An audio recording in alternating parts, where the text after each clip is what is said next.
What's checking, everybody? It's an Overreaction Monday here on Orange Bloods Live. I'm Jeff Ketchum. That is Anwar Richardson. And as you filter into the Specs chat, do us a solid. Hit that like button. Subscribe to the channel. Notifications. Tell your friends. Like, there's a lot of things that you could do for us for free. And for free, we will try to give you the best show for the next 60 minutes or so that we possibly can. This video brought to you by the guys over at RogueShop.com, Anwar. Use that promo code Orange Bloods, and Richard and the gang will take care of you. They can give you all kinds of products. You really just need to go to the website and check it out. All kinds of products to make your life a little bit better. I feel like I could use the salve this morning. I've got like a crick in the neck, and I've got like a knot in the shoulder. And if I just rubbed some of the salve on Anwar while taking a hit from a cartridge, I'd be in a good place this morning. Catch, when I broke my pinky toe, that salve was what I was throwing on there. Like, that, I didn't have any meds or anything like that. And I was like, yo, this thing hurts. I was putting that salve on every day. I was feeling pretty good. They got a little bit of everything over at RogueShop.com, even for the pets. If you want to give a little something to whatever your dog may be named. DOG. That's what there was a time when black folks all named their dogs DOG. Just DOG? Yeah, So they called it was dog, and they just called their dogs DOG. Huh. Interesting. Yeah. My dogs always have interest. They're like named after real people. I feel like I had a Brady James, and now we have a dog that we call Lizzie, which is after Elizabeth Bennet from Pride and Prejudice. What are you going to do? Guys, we got a lot to talk about today on this Overreaction Monday show. Anwar, I wrote about this in my 10 Thoughts in the Weekend, like right at the top. It felt like every hour somebody was leaving, somebody was staying, somebody was getting hired. We had one guy leave and then come back. The quickest transfer portal entry and retreat that I've ever seen. Juan Davis holds that record. I think Juan Davis forgot that he went into the portal, and then it got reported, and he was like, "Oh shit, I gotta click that button," and he did. It was like 10 minutes later, he's withdrawn from the portal. There's a lot of directions to go in. Where do you want to start? Do you want to coming, going, decisions that we're still waiting on, the portal? Like, again, there's a lot to dive into on a night where in an alternative universe, Texas is getting ready to play Michigan in a national championship game. Well, that's not happening in this universe. So we'll talk about all this other stuff. Why don't we start? Why don't we start with the guys who left, right? In those decisions, because it's almost like there's three categories. There's the guys who left, the guys who are staying, and then the two guys that, for some odd reason, haven't made their announcements, which is Adonai Mitchell and Quinn Ewers. So why don't we start with the guys who decided that they're going to move on? Well, it's interesting. I didn't realize that a couple of these guys really needed to make decisions. Ryan Watts is going to the NFL. He should be going to the NFL. He's a multi-year starter at Texas. He started 20-plus games in his career.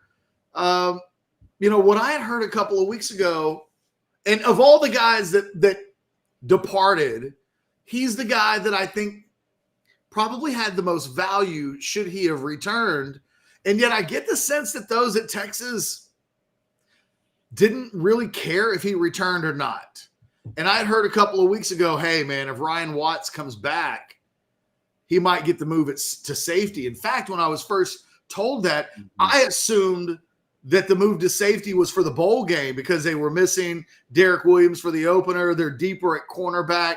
They're playing a Washington team that slings the ball all over the field. I thought, oh, that's a move they're making for the bowl game. And then later I was like, no, you misunderstood me. I meant next season. And I thought, well, why in the hell would he want to do that? And, and then I was told, well, look, they've got Derek Williams. They're going after Andrew Makuba. If he comes back, he probably needs to be a safety. But, I don't even know if he'd be a starter. Had to have been some interesting conversations between Sarkisian and Ryan Watts. And at the end of the day, he just goes pro. I don't think it made any sense for him to go to the portal. I don't know that it makes any sense for Jaron Thompson to go to the portal, but Yeah. Watts is going to head off to the NFL. I think he's got a chance to play on Sundays. I think he's got a chance to be a drafted player. He's not going to go on day one. He's not going to go on day two. But there's a place somewhere. I think you said it yesterday on Orange Bloods. Start in round 5, and then you probably are going to find a home for him. And there are worse ways to make a living than to get drafted in round 5, round 6. Yeah. The place to stick. And then you can have a productive NFL career. And I kind of think that way about Ryan Watts. I'm surprised that it came to this. Usually guys are much more eager to go to the NFL than some of these Texas dudes. And maybe that has to do with NIL. Maybe they just love it so much. But I have always thought, well, of course he'll go to the NFL after this season. But it kind of feels like it was, he had to drag himself there a little bit. Yeah, I agree with you. Like you've played for a number of years. Like what are you contemplating? Like where are you at? Like just go. Like this is your dream. This is what you've been wanting to do. And yeah, you're not a day 1 pick. No, you're not a day 2 pick. And you can talk yourself into, well, if I come back next year, maybe I can increase my draft stock, so on and so forth. But at the end of the day, Catch, you just get in. Look at Quandre Diggs, our guy. Great example, right? He played. He was a day 3 pick. And Quandre is still in the league, still making plays, like still being dynamic at what he does. And so once you get in, and so, hell, Catch, we've seen guys at Texas not get drafted and still be okay, right? So it's made from the DB position. So yeah, the Ryan Watts thing to me was like the no-brainer of them all. Like, and when there was thoughts that maybe he might go to transfer portal, I was like, that doesn't make any sense. The other one too, I totally agree with you, Catch, the Jaron Thompson thing. What you're gonna go to do? What, like you have college film, and you have enough college film. Like your film is the film. It's not going to get that much better if you go to another program and go somewhere else. Like I'm not quite sure what he feels like he didn't accomplish at Texas that maybe he can accomplish somewhere else. I mean, there'll be a home for him. People will want a guy who started at safety at a major program, but at the end of the day, I would have told him, you go pro as well. Like, go get in there, make your money. I mean, there's nothing else to gain here. So those two probably, like you said, one was like, yeah, that makes that makes all the sense in the world. And another one's like, not quite sure about that, Jaron. I think I would have told you, you've got enough film to be probably a day 3 guy and go from there. Yeah, I feel the same way. I think he's a little bit like Watts. I think it's perfectly reasonable to think that he'd get drafted on day 3. He was a solid college starter. He's played a lot of football for a team that was in the playoff just a week ago. I wonder if he changes his mind. Look, it's not our business now. He's in the portal. He's not coming back to Texas. I wonder if after he examines what his portal options are, if going to the NFL doesn't look better. He's not going to trade up. It's not like Georgia or Alabama are likely going to be going after Jaron Thompson. I think maybe the most interesting thing about all of this is it's just so abundantly clear that Texas feels like they have to have improvements in the secondary. Not want. They're desperate for them, so much so that a guy like Ryan Watts might have wanted to return, and they were like, "Nah, man. Like, we need to get better." And quite frankly, you kind of complicate things. Kind of the same thing with Jaron Thompson. Yeah, certainly the same thing with Keaton Crawford. They have somewhat cleaned house, and I feel like every DB on the roster right now has been put on notice. There's real opportunity everywhere on the field. You could win a job at corner. You can win a job at safety. The nickel job is open. I think there are 3 guys that they probably feel like are going to definitely be starters. And, look, on some level, there's still some scuttlebutt about Jatavian. He's another guy. I don't know why he would come back. I don't know what a move would do for him. I've just always assumed that he would also head off to the NFL with pretty good stock. I mean, he's a pretty good player, had a pretty good year. I I think he's a guy that they could use if he wants to come back. But again, some of these guys, it's like me, man. Like I lived at home through college because I went to UT. We lived in Hyde Park, 5 minutes away. I had to almost be dragged out of the house to go find an apartment to get out on my own. And when most of the guys my age are like, got to get my own crib and got to get out as soon as possible, I was like, man, the bills are paid for. I got cable TV. I'm 5 minutes away from campus. Why would I want to? People want to move to Hyde Park. I'm already here. That's a little bit how some of these guys are coming off. I feel like Xavier Worthy wanted to go pro 5 minutes after he got onto campus. He was like, can this 3-year thing hurry up and get over? Yeah. Some of these dudes are like, can I get 3 more years? And it'll be interesting to see what happens here because, you've got Malik Muhammad at a corner. I think they want somebody to push Terrence Brooks, even though he's going to be a junior next year. I think he had a good season this year. I think he's going to be an NFL player. I think he's a good player. And yet you get the sense they want someone to push him there. And then you look at safety and you feel like, okay, Derek Williams is a guy. Andrew Makuba is going to start somewhere. So there's still a couple of places outside of those 3. We'll see. I think there are a lot of young guys coming in. There were a lot of young guys that came in last year. I think it's going to turn into full-on Darwinism. It's survival of the fittest. And we'll probably see the guys that don't win these jobs end up in the portal next year. There will be guys, some guys are going to swim and some guys are going to sink. And the other thing about what we've seen of this roster, and I want to go look at it real quick, Anwar, just on my end. Okay, good. Because I'm looking up a stat while you're talking.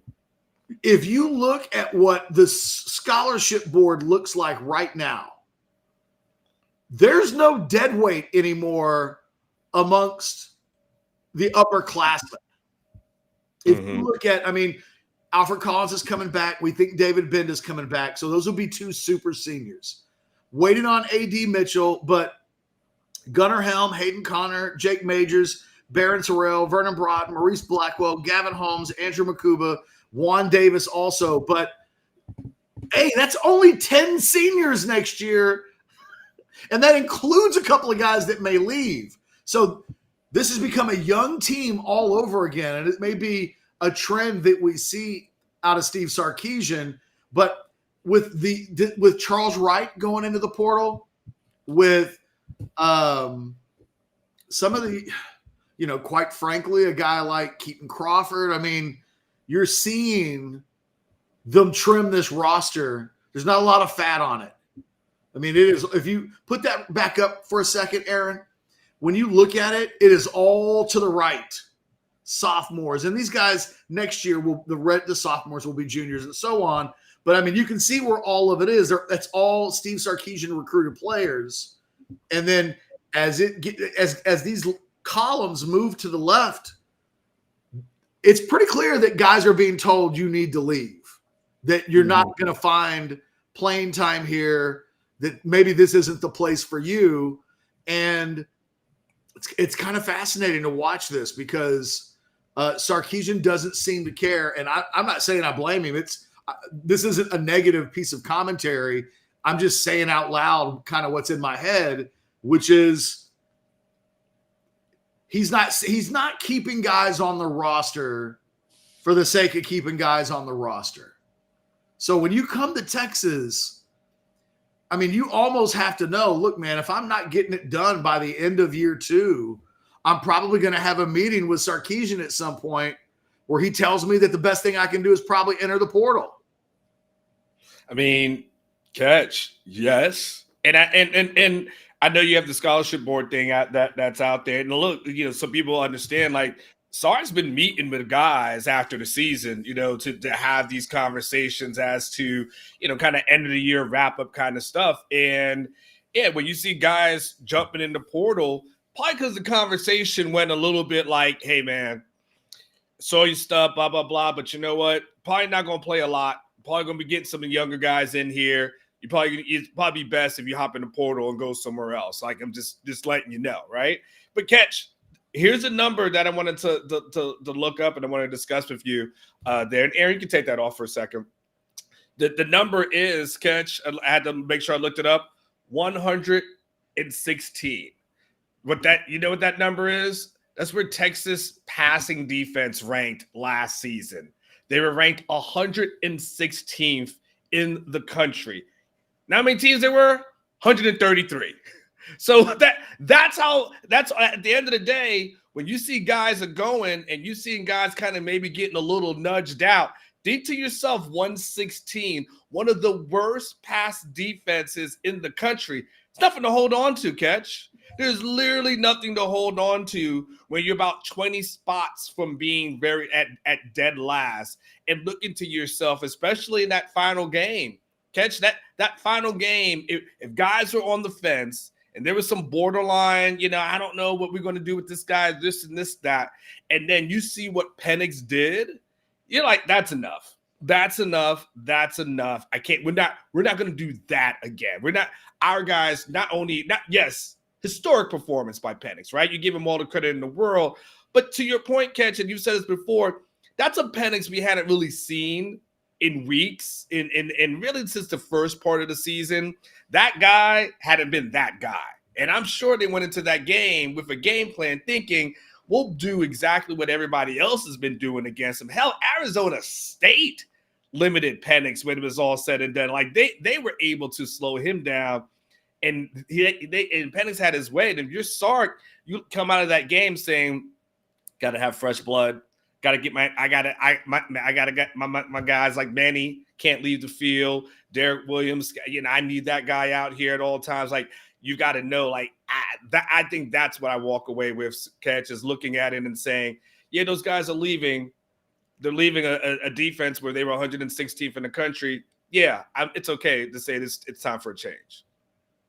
I think, all of the guys that we've mentioned are good football players in a vacuum, right? I mean, Ryan Watts is a good football player. Jaron Thompson is a good football player.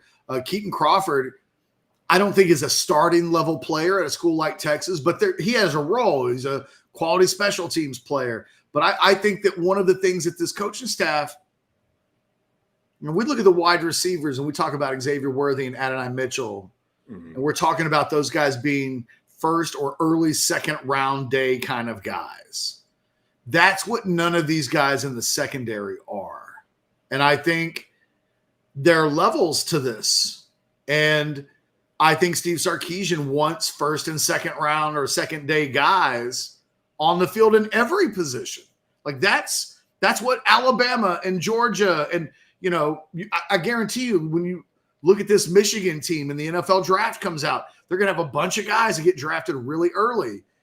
That's not who Texas had on the field last year.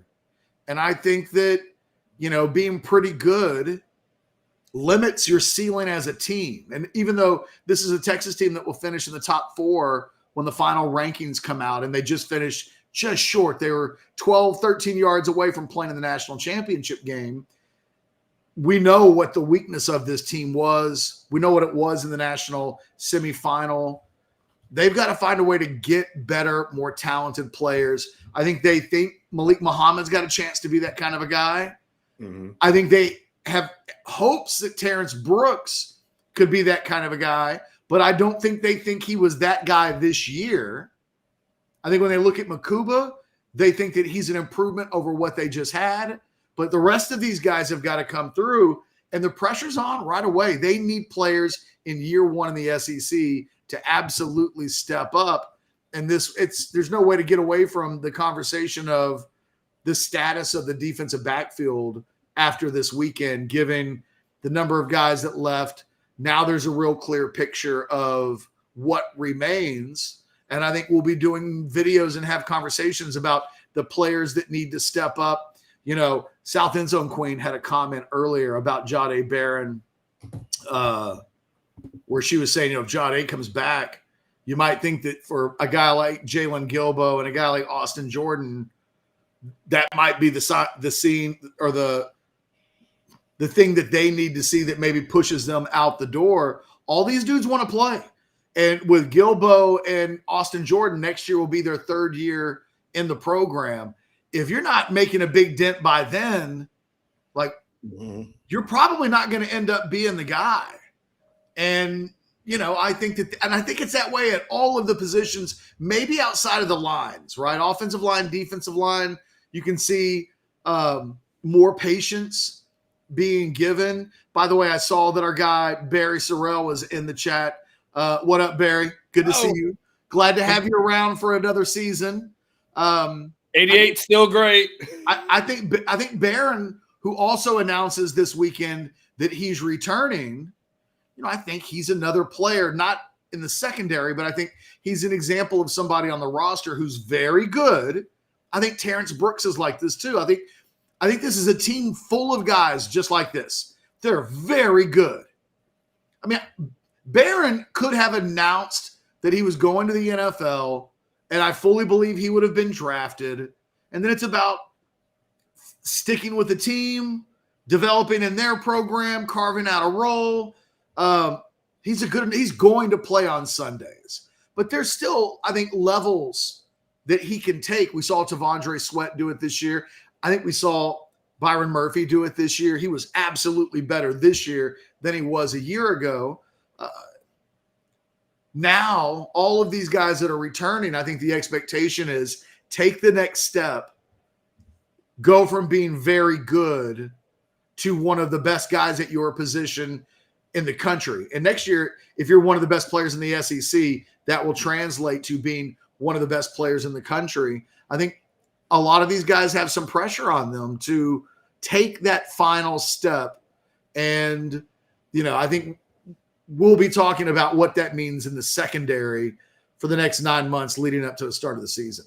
Yeah, I mean, to put the ribbon bow on that one, Catch, you've got two guys that are coming in, Kobe and Xavier, that are going to push probably right away. And I think the other thing that probably works to the advantage for Sark, as far as even if he has to go a little young, is knowing that these guys are going to be on campus in like a couple of weeks. He talked about, what does he say, about 20 plus guys? What did he say that are going to be on campus starting in January? It's everybody but 5. Yeah. Okay. So I thought it was around 20. I don't remember what he said off the top of my head, but that means like, hey, from January until August, you've got a shot. Like, and you're going to be able to get the reps, and none of this, I show up in summer, you ain't going to be ready. It is what it is. No, like you'll be given an opportunity in January to come in here, get in the strength and conditioning program, learn the playbook, be able to participate in the practices. I think Sark talked about one of the benefits that he's going to be able to have is like with this full team is being able to have like run more of a practice, I think is what he was saying. So as far as the spring and stuff is concerned. So I think that becomes the thing that's the positive, Catch, is that you've got these good players on campus, but then you've got these good players coming in pretty soon. And then they will be given, Catch an 8-month runway to get started leading into, the SEC. And by the way, the Michigan game is week 2, but the games surrounding it they're not playing killers. And so that still gives them more of a little bit of a runway as well. So those battles should be really interesting and fun to watch. Hey, real quick, mainly because I want to get into the portal stuff. Longhorns hired a new co-DC and a linebackers coach, but there's a lot of conversation in the chat about Blake Gideon and Terry Joseph and whether or not they are part of the problem, whether or not they need to be replaced. I haven't heard that Sarkisian's like itching to make a move on any of his staff positions. I think Gideon is viewed as, a really solid recruiter. Kind of the same thing about Terry Joseph. Like, depending on the guys that you talk to, some guys love both of those guys. And so I don't get the sense that Sarkisian's looking to make a move at any of those positions, but it's definitely become a theme for some people. And look, it's fair when the pass defense isn't good, when these guys aren't taking the next steps. And it's kind of the entire position, right? I mean, did anybody in the secondary this year really elevate to a new tier? You're talking about older guys? I mean, anybody. The freshmen look good. So that's the question I have. Like, Derek Williams looked good, but and Manny Muhammad looked good. But that's why I was like, are you talking about the older guys that they Yeah, developed? those are like 5-star guys. So they probably are going to show up. The question for those guys will be next year, do we see them elevate and make steps up forward from where they are as true freshmen? Yeah, I guess mainly I'm talking about guys who've been on campus for more than a year. Mm-hmm. Watts, Thompson, Crawford, Barron. I don't know that Barron made a big step forward. He's a really good player. Did he ever become great? No. Terrence Brooks, we talked about him. I think that these are coaches that have to start getting more out of their players. And I guess I would tell the people in the Specs chat, if this remains a theme, if Anwar and I are doing a video next December or January, and the pass defense was in the hundreds, yeah, man, some dudes are probably going to lose their jobs, but I don't think that's now. Yeah, I would say I think that's probably fair. I mean, the thing is, and this is why I think it becomes a little bit more of a pressure year for them, is that up front, those guys were applying pressure, right? If you got Tavondre Sweat and Byron Murphy getting to the quarterback and affecting the quarterback, that should be helping you in the secondary. And so when you're getting that kind of pressure, you got guys coming off the edge, your secondary's got to play better. Like, you can't ask the guys up front to do much more than what they were able to do. That includes Terrell. That, of course, includes Ethan Burke, right? All those guys. And so the guys up front are doing their, because usually it's been the guys up front aren't getting enough pressure. Well, they got pressure.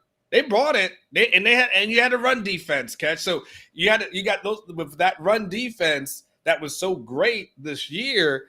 It was only one weakness. So yeah, this becomes all right, you've got the talent. They've been on campus, all that. Like, I think it becomes a year that those position groups have to kind of step up, or the conversation and the chatter gets a little bit stronger. And I have a hard time blaming things on position coaches.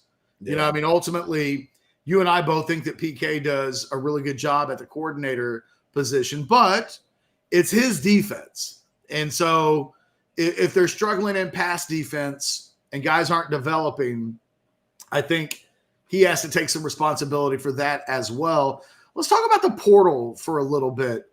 All right.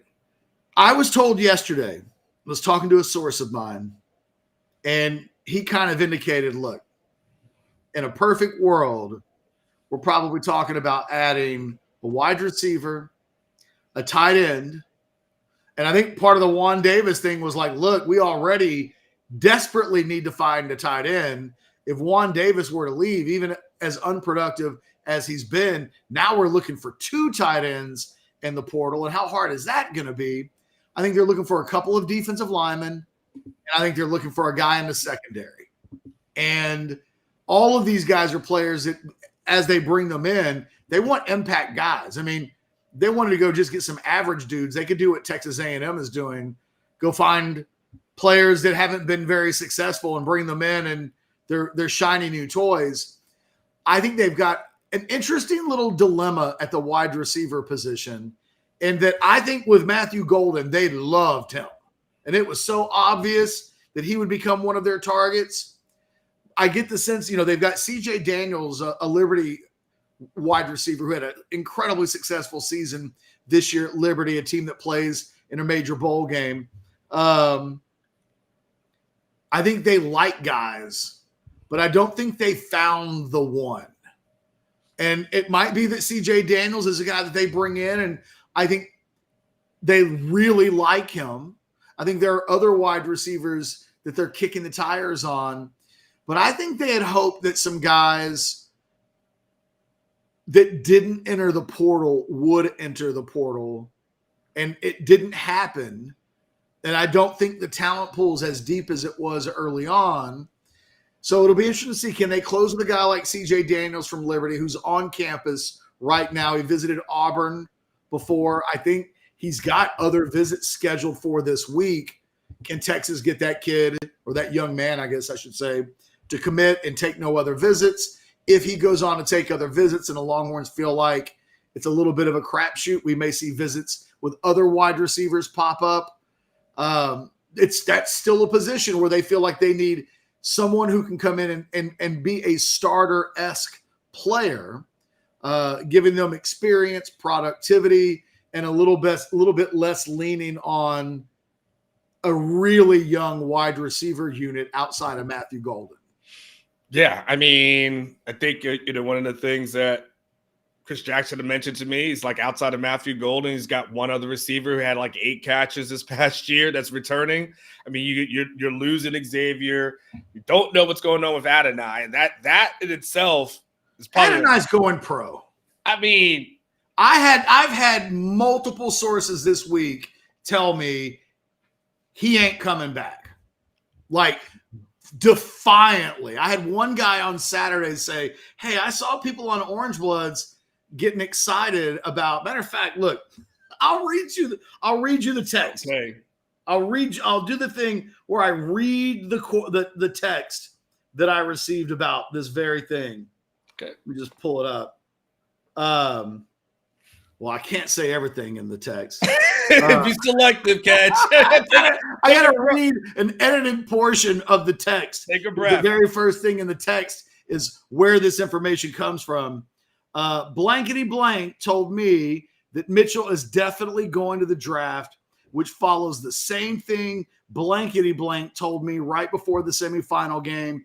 I see people thinking he is coming back, but nobody I know thinks he's returning. His parents would like him to stay immature, but they know it's not a good financial decision. I think he's gone. Never say never, but I booked this as a 5% chance. Damn. Well, blankety blank seemingly knows what the hell he's talking about when he disseminates information. The question that I would have, if I could talk to blankety blank himself or herself. By the way, I finally know what it's like, Catch, when I say something about as a source and I'm like trying to guess who it is, right? And I'm like, who's blankety blank? But no, the only question is like, well, why are you not announced? Why isn't Quinn announced? Well, that 2 questions like that. I asked someone that this morning, and all you know what I got? This is a response from my blankety blank. LOL. that was my blankety blank. My blankety blank source. LOL. I'm like, what answer is that? I don't know. Well, look, Quinn went hunting this weekend.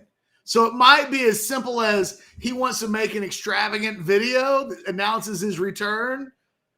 Because, like, Jake Majors did that this weekend, and he got retweeted by Michael Vick. Did you see that? No, Michael Vick. Michael Vick was like, he was very excited about Jake Majors' decision to come back to Texas. Falcons, Michael Vick? The only Michael Vick, Anwar. I'm just making sure there's not another Michael Vick out there who I'm unaware of. Go see if you can go to Michael Vick's Twitter page and pull that retweet up. Just for the laugh and the giggles. But like, honestly, Anwar, that's why anybody wants to know, like, well, what the hell decision did Jake Majors actually have to make? Like, he wasn't going to go to the NFL. Like, of course he's going to come back. They all make these decisions so they can get some social media heat. You know, they love the retweets. They love to add the followers on Instagram or Twitter or TikTok or whatever. But you're right. Everybody assumes that Quinn Ewers is coming back, but there are a few. And look, ultimately, those guys have what, till the 15th to make decisions. I don't even know what the hell the date is. It's the 8th. So they could just as easily say, hey, man, I got another week. And, Aaron says it's not on his profile anymore. That's so disappointing. Maybe somebody took a screenshot of it. I saw it on Orange Bloods earlier. Maybe I can go find that myself. I just want to know what the connection is. I don't either.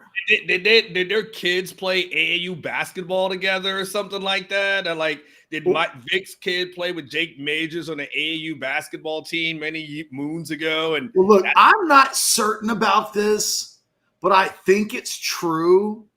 I think Jake is dating a volleyball player. Like, I noticed that he was at the volleyball games a lot. Like, and then this weekend I saw one of the volleyball players retweet him, and there just seemed to be a little something extra to it. Good for Jake. In terms of the excitement level. So right on, Jake. I'm wrong, you got a Ferrari. Might as well have a Lambo. Lambo. Right. Excuse me. My bad. If he has a Lambo, then hey, might as well have someone attractive on your arm when you're heading out. But I wonder if there's got to be like a weird connection there. I'm still trying to find where I saw that Michael Vick tweet. It cracks me up. Aaron says he has it. Aaron says he has it. Oh, he does? Yeah. Okay. It's on the screen right now. Oh, I think he just replied. So it wasn't a retweet. It was just in his replies. Michael Vick, good decision. Future's bright. Okay. What? I don't. How does Michael Vick know who the center is for the University of Texas? Look, man, maybe Jake's just got it like that. Look, maybe Mike was watching our Orange Bloods videos a couple seasons ago, and I don't know. But I would say that's look, Jake Majors. If I'm Jake Majors, I'm walking around today. I'm like, you guys see the Michael Vick? Like, gave me some love on Twitter.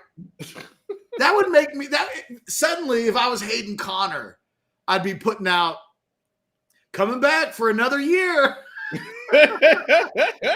So where Zach Shackelford is like, this is some BS, man.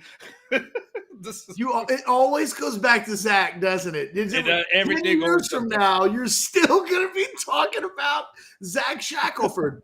My dude. I think Jamari Caldwell from Houston is going to happen at defensive tackle.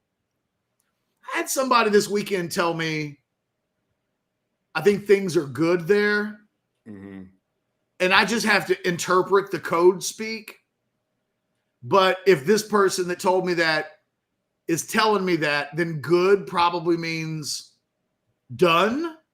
Mm. He's on campus this weekend. I'm on Jamari Caldwell watch. I've already got the instant analysis written. Like, my anticipation is that he will be a Longhorn. And I think, for those of you that don't know who Jamari Caldwell is, he a Houston Cougar who was second team all Big 12. He had 2 sacks against Texas, so a lot of Texas fans clearly remember him from that game. I thought what was really interesting about Caldwell, Anwar, is he played 10 games this season. So I think he missed most of non-conference, but then he played the full Big 12 slate. No player in the Big 12 this year, period, full stop, no player had more sacks in conference play than Caldwell had from his defensive tackle position at Houston. So, sometimes sacks can be a little bit of a squirrely number for an interior guy, because sometimes defensive coaches don't want their interior. Sometimes they want their interior guys holding up blockers, making sure that they're not exposing running lanes and things like that. The numbers can be deceiving, but in terms of sacks and tackles for loss, he had 8.5, which most of those were the sacks. Nobody in the Big 12 did better than him at any defensive line position last year during Big 12 games. So I think they feel like Caldwell's a guy that can line up next to Alfred Collins. Maybe Collins plays the Tavondre Sweat role, and Caldwell's kind of built like Byron Murphy. A little bit on the short side, but really quick and athletic. I think that you wrote about the tight end position and the guy from Stanford that they're kicking the tires on. I think he's a guy. I don't think he's their number 1 tight end target, but he might be now. They still got to find another defensive lineman. If they get those 3 guys, I think they're still looking for another defensive lineman and still looking for another guy in the secondary before they completely wrap up shop. And maybe some of this goes into the spring. We know they brought in Trill Carter last year on the defensive line. late in the process. Maybe it'll be something like that similar. If they hold those spots through the spring, they'd certainly get a better idea of what they have and kind of what they still need to go get. But I think that's the shopping list. So, by the way, catch this sidebar for a second, because people mentioned this in the chat for a while. I see it. Yes, the Charles Wright thing. I'm gonna miss old Chuck, baby. Like old Chuck, man. Let me tell you, first and foremost, catch. Can I say this about Charles Wright? That guy lived the dream, right? I mean, he was. You talked about not wanting to leave campus. Like Charles Wright had to be a guy that was like, man, I'm good. Like I'm going to the parties. I got Charles Wright. Did he get to live life with Sam? Like was he with Sam? Was it back up when Sam was here? I can't remember. I feel like he made. So he got to hang out with Sam, hang out with Quinn. Art shows up. Like my dude is. I mean, he's in the club. You know those guys catch like just because they're around the popular dudes. They're getting, they got, you know, they can't go, you know, with every woman. So Charles Wright's living his best life. And man, I'm gonna miss Chuck. I'm gonna miss him, man. Gonna miss him. Good. I wonder where he lands. Like a Sam Houston State, right? You would think something to that effect. Yeah, I mean, it's got to be something like that. I mean, hell, we had former number one player in ESPN's rankings from only a year ago signing with Boise State. The quarterback market, and look, maybe Malik was right to take that Duke spot and figure it out later, because we're now seeing the quarterback market really dry up.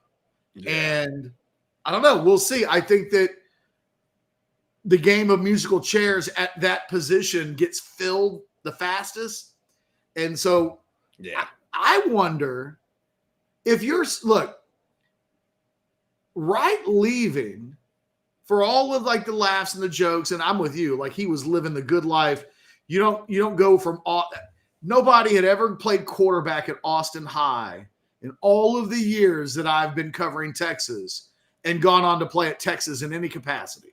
So he got to be the man, and like I'm sure he loved it. He's now out the door.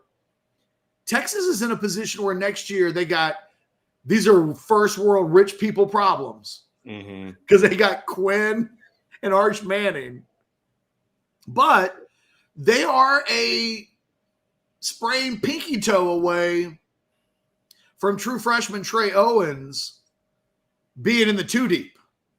Yeah. If you had an extra scholarship and you were Sark, would you try to go into the portal and just find a guy who'd be your Charles Wright for a season?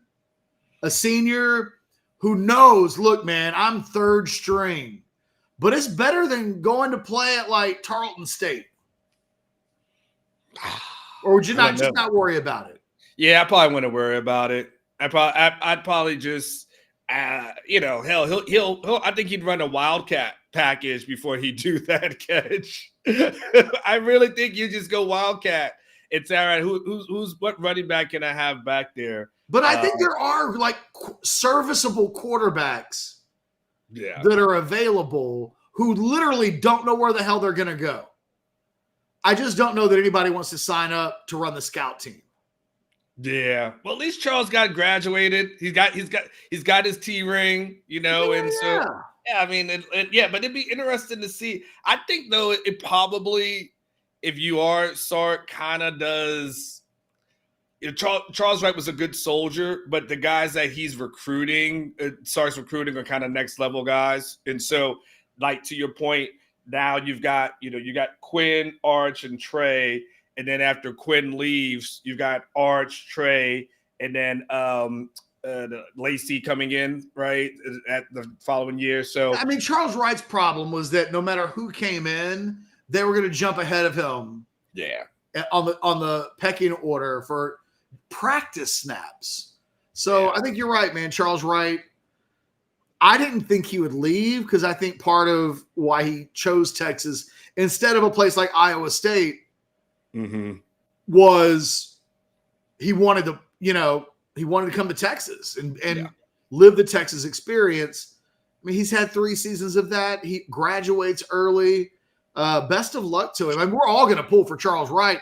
I do think very underrated role as a recruiter on this team. He was a guy that when Arch came in, hey, Charles, you know what I mean? Charles Wright is a little bit like in the old days. This is one for the kids, but a little bit like Bo Trahan in that, maybe sometimes your best recruiters as players aren't the guys who are the starters. Sometimes those guys can't be bothered to do shit, man.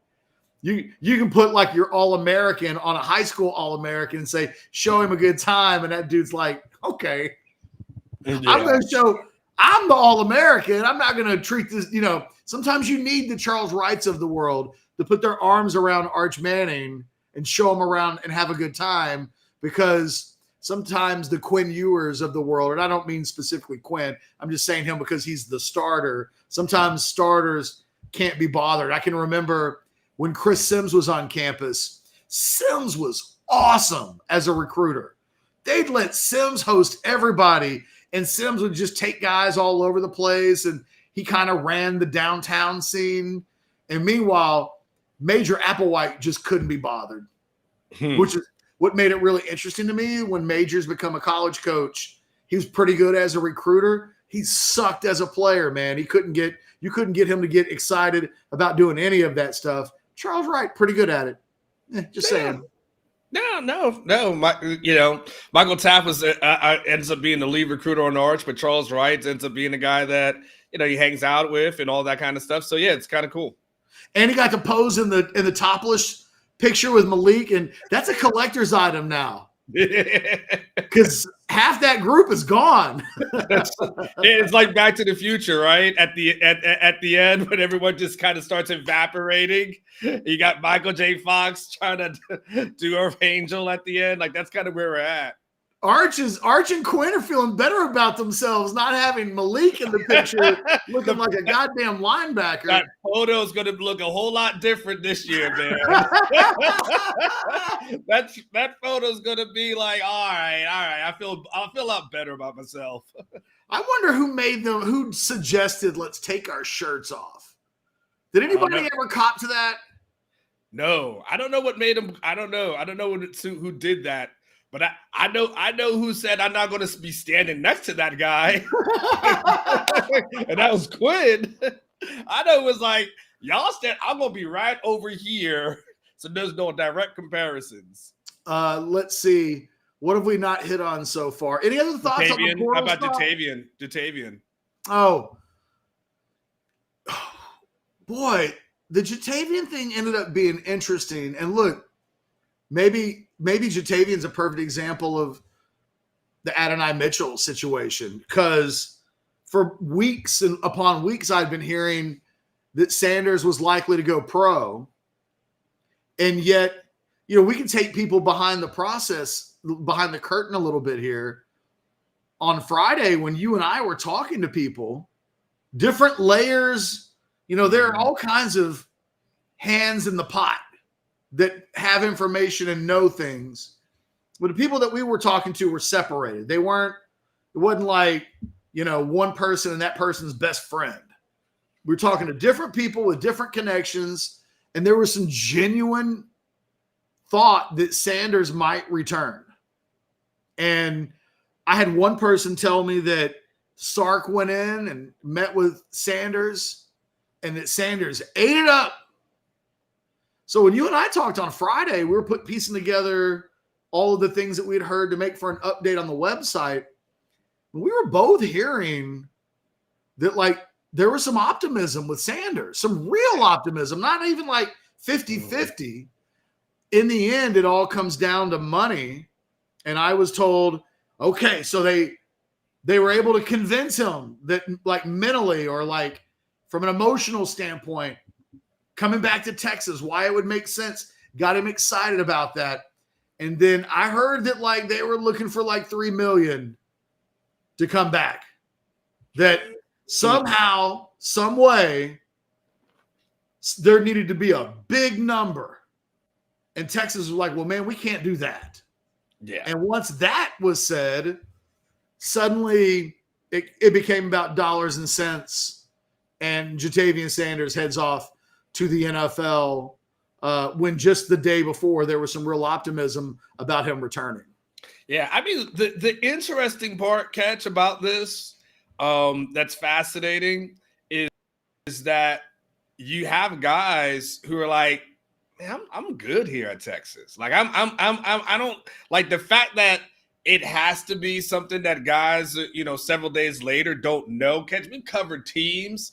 Man, one of those Tom Herman teams, I think one of his first years when everybody was like, I'm out, like before the bowl game. Yes. You remember they were like, the moment the season was over, like they were like, I'm out of here. Like I forget this. I don't want no parts of this anymore. And you got guys, Catch, and whether it speaks to a culture thing, a comfort thing, there's probably a lot of different things. But you don't have guys telling themselves, the one thing I want to do is get the hell away from Sarkisian and this damn program. Like I to hell with this. You don't hear that. You're more like guys are like, I don't know. I think I guess if I have to leave, I get, yes, if you explain it like that, okay, I get this much money. And I mean, all right, it makes sense. But I feel like if all things were equal, some of these guys would just stay. And, like I said, it may speak to, like I said, the comfort level, the culture, the things that Sark has created, where most of the teams we've covered, guys couldn't wait to get the hell out of here.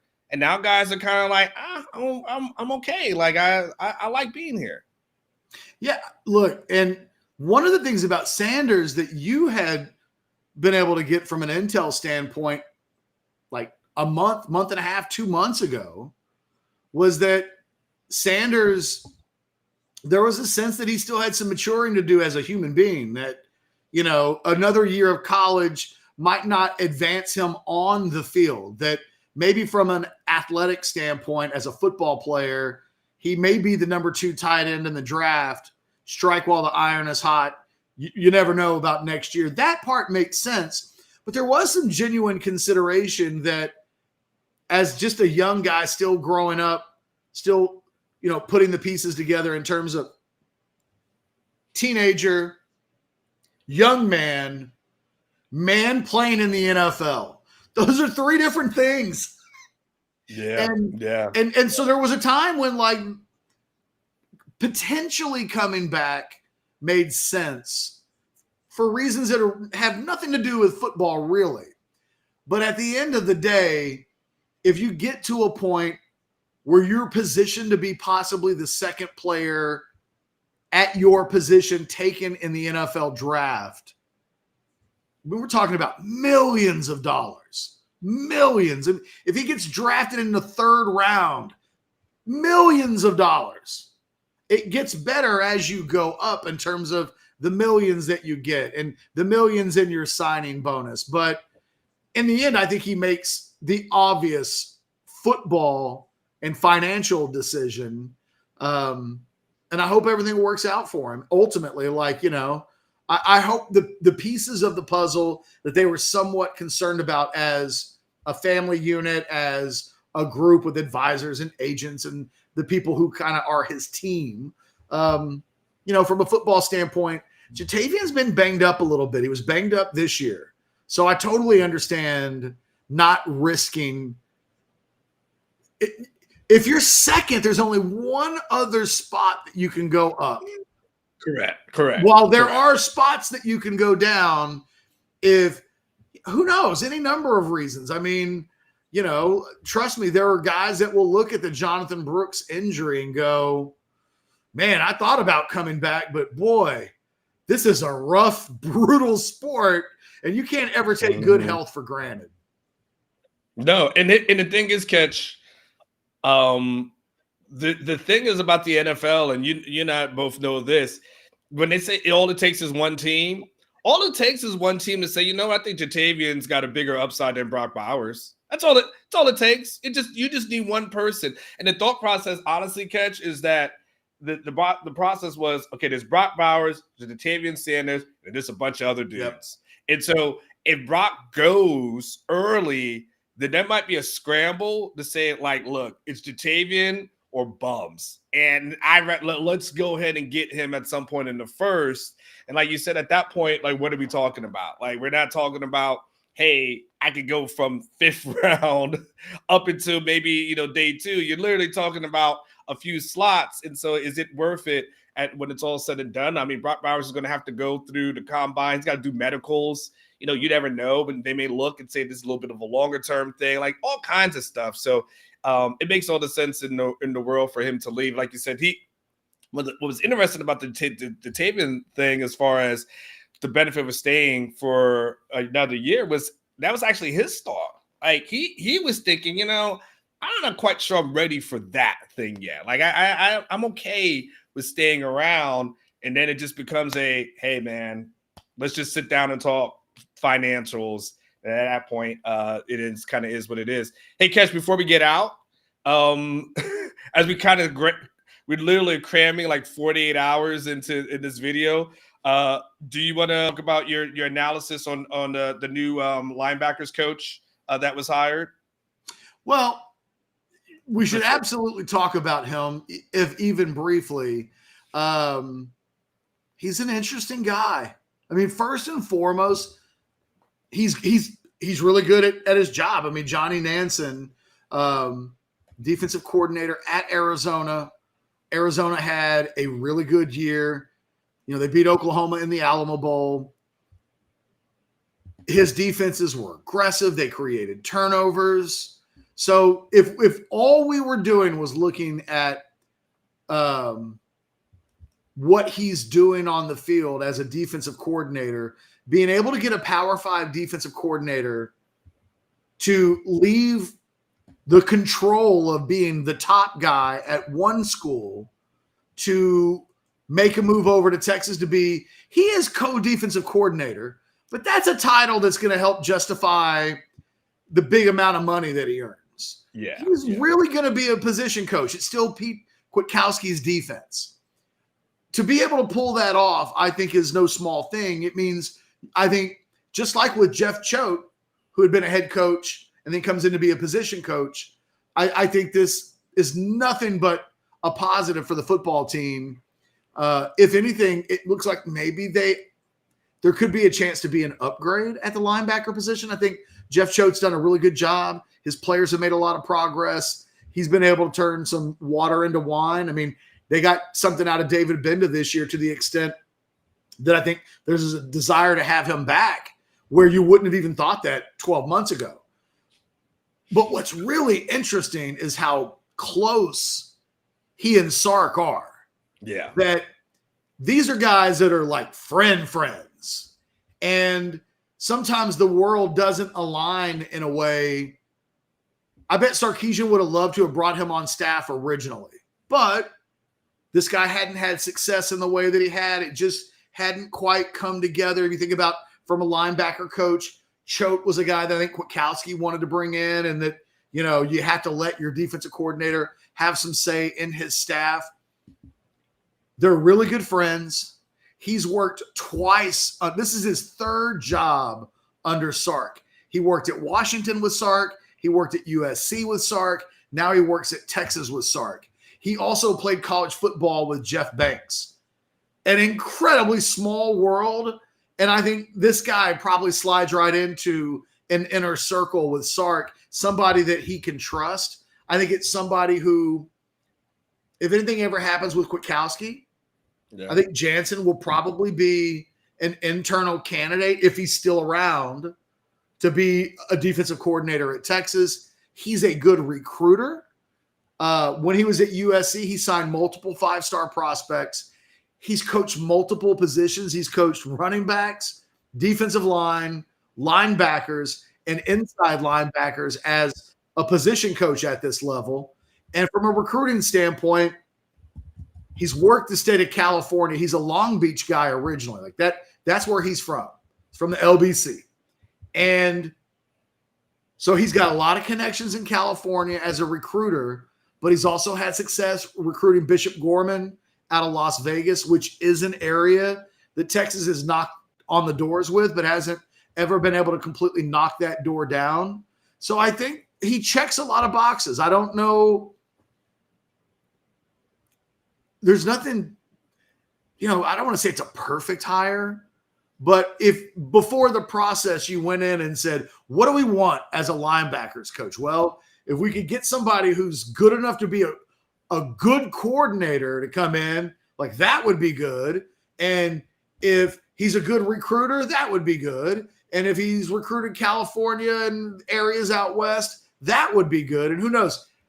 We'd like to have some Polynesian kids come in if he has any track record there. Oh, he does? Okay, well, that would be good. And hey, do we know him? Can we trust him? Is he a guy that we think will mesh with a coaching staff that we really like? Yes. Okay, that's another box. So he checks a lot of boxes. About the only thing he isn't is like a former high-level NFL assistant where you go, oh, that guy coached linebackers with, the 49ers for 6 years. Okay. Other than something like that, it's pretty much a nailed-on, really solid appointment, I think. Yeah, Catch. And I think for me is the thing, Catch, that you kind of touched on, but I'll go from here. It's he's the thing. He's that person that if Pete K needs to be looking over his shoulder just a little bit, kind of needs to be looking over his shoulder just a little bit. It's the equivalent, Catch, of you and I worked together at Orange Bloods for, I've been here for 10 years and so on and so forth. And now you go and someone hires you to take over some other website, right? And so, you work there for a year or two, and then you call me up and you're like, hey, Anwar, I want to bring you on in. And I'm like, cool, all right, man. Well, hey, there's someone at your position right now, but just go come on in, And I'm like, all right, cool, Catch, sure, not a problem. And I go in, well, that guy, if he's the beat writer for whatever it is, he's got to know, like, I'm here. This is what I've done. Yes, there's something to be said for that. It reminds me of a little bit, though, and I know what they'll say, right? But you remember a few years ago, Catch, remember the Chris Ash thing with under Herman? And he was brought in kind of as an analyst at first, and everyone's like, "Oh, nah, that's nothing. Don't pay attention to that. He's just here to kind of observe and just see what's going on, to kind of do a little inventory, but he's no threat. Like, what are you guys making something out of that?" And then Chris Ash becomes the coordinator, a year later. That to me is the one I look at, and I'm like, okay, PK. I don't think Sark's saying overtly that your job is in quote unquote jeopardy. Like, I don't want to put that, go too far, but you do have a person who's done this job before, who also is a good friend and inside the inner circle. So I think the pressure on PK kind of rises up a little bit more so than that Gary Patterson conversation that you and I never really gave credence to. This is something, though, that I think is a little bit more of something to keep an eye on. I feel like Kwiatkowski's definitely going to heaven. Because he's so selfless. We've seen Sarkisian bring in threatening kind of personalities, and that, some people wouldn't have that. They just would say, look, man, I'm not comfortable working here if I'm just going to have people looking over my shoulder the entire time. And I don't know that it's been exactly like that, but the public perception still is that Gary Patterson is the reason why the defense was good a year ago. Like, he still gets that. Kwiatkowski doesn't talk to the media because Sarkisian won't let him, just kind of does his job. The thing about Nansen is that, look, if the world comes to an end in 6 months and Sarkisian, because he's wealthy, has the ability to buy like an underground house or something, and he can pick like 10 people, including his own family members, to go live in the bunker for 5 years or whatever. Like, Nansen might get an invite. It's like, well, Banks is in, right? Banks, come on in. Banks is already in. Flood might get in, right? But Nansen's like his homeboy. Like, his daughter, before all this happened, Nansen's daughter was already working in the Texas football offices as a freshman intern. Like Oh, they're yeah. they're such boys that they're like, yeah, no, we'll take care of your daughter. We got it. And now Nansen will be here on campus. It's a unique situation, and not all coaches are that close with their assistants. It takes someone like Kwiatkowski's personality, I think, to be okay with that. Because there would be to bring it back, like if I brought in a football writer at Orange Bloods, right? And every time you turned around, me and this person were hanging out. Yeah. You're like, well, I thought Ketch and I were cool, but like this dude's over at his house. They're barbecuing together. They're doing. It's an interesting thing. I think it's good for Sarkisian. I'm perfectly okay, and I think it's probably a good thing for Sarkisian to have guys on his staff that are high quality, but are guys that he feels like, man, I can trust that guy with anything. And I think Jansen, looking at their again, this is his third different job at the third different school that he will have worked with Sarkisian under. I mean, it's a high quality comfort hire. And comfort hire doesn't always have to be a bad thing. I think when people say it, there's a perception that comfort bad, non-comfort good. He's a guy that Sarkisian knows really, really, really well. He's had a lot of success away from Sarkisian. So I think it's probably, if you're Sarkisian and you can bring him back, and he's willing to make the move, it's an A+ hire. Could there? I don't know that on paper there are many guys that check as many boxes as Nansen does.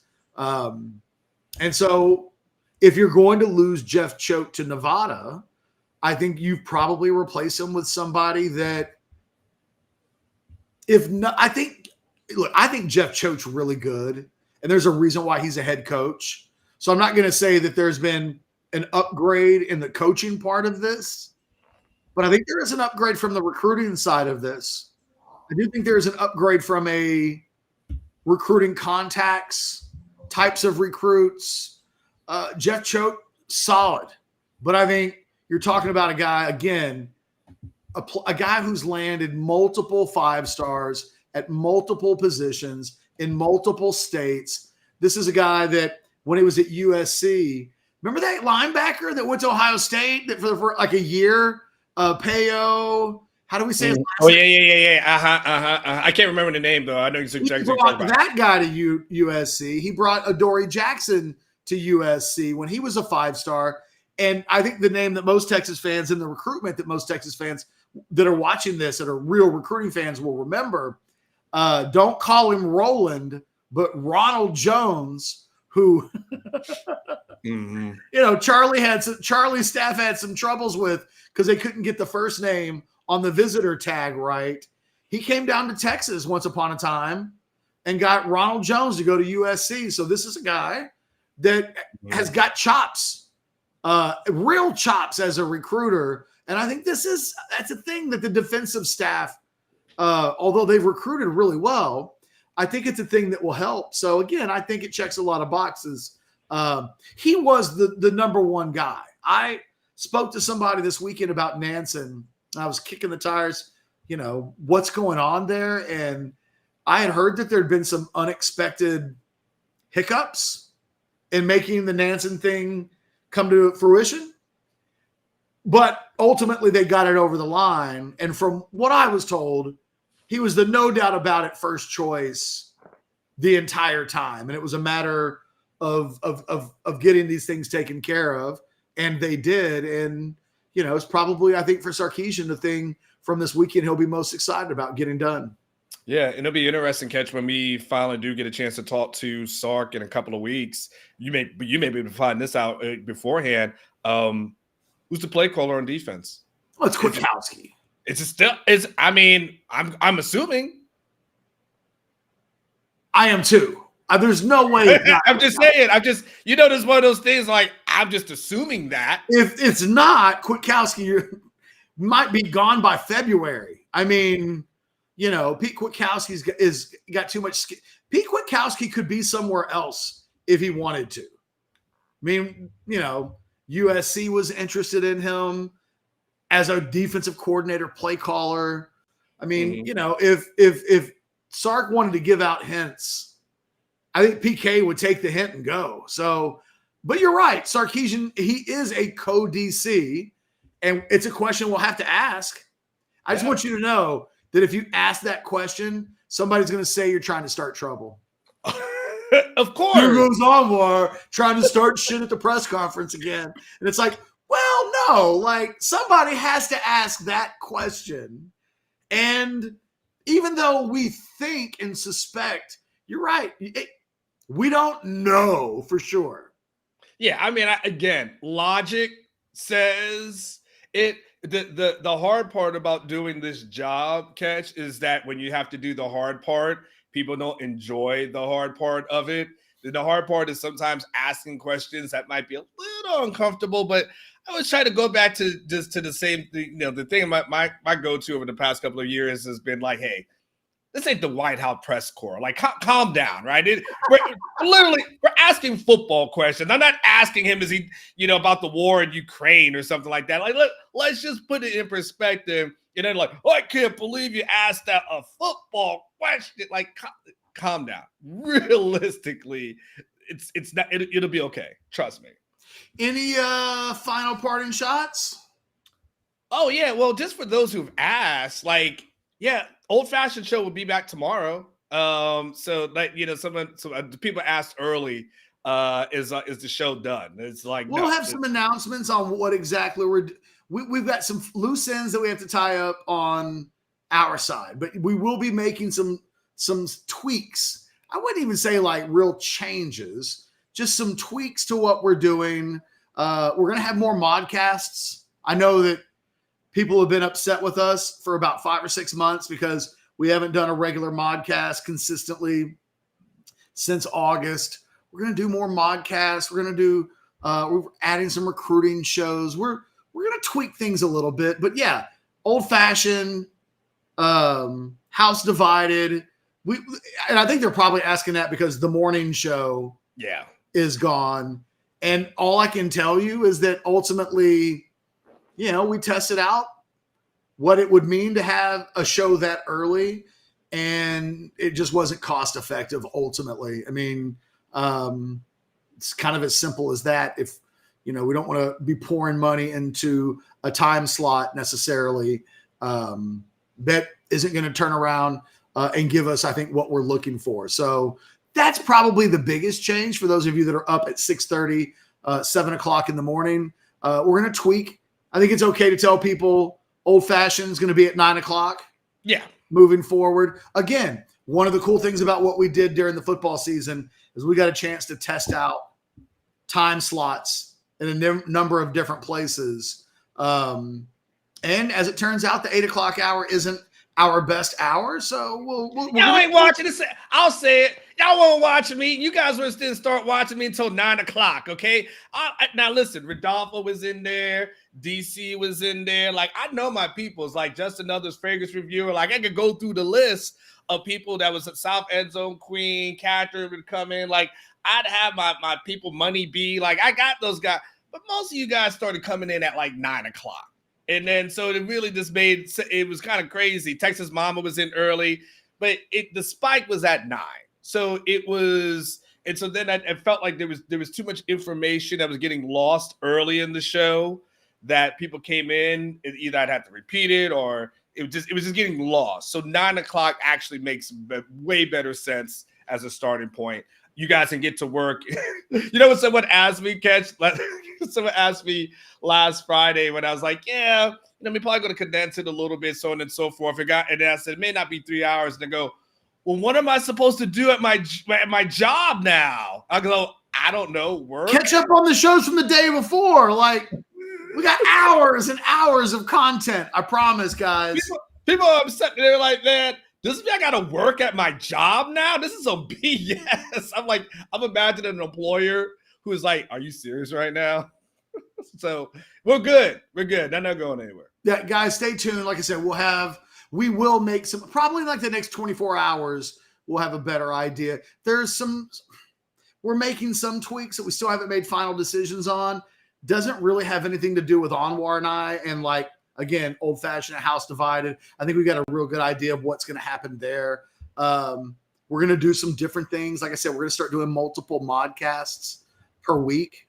So we've got to figure out from a time slot standpoint when we do those. If we're going to do modcasts, it's got to be something that like me and Anwar can be a part of. And we got kids. And so it's just some things we're still working on, some final things. But I think you guys will like the things that we're going to do. We're going to add a couple of recruiting shows that will be nothing but recruiting centric. So we do have changes on the way. We will update you when we have some finality behind that.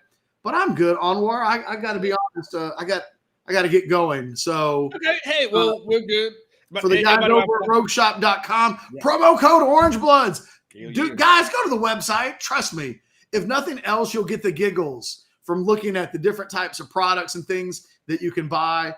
Anwar and I aren't just we use the product. We love the product. It's really as simple as that. There's a little something there for everybody. My mom uses Rogue Shop. My uncle, who's like 85, uses Rogue Shop. They all find something there that makes the quality of their life better.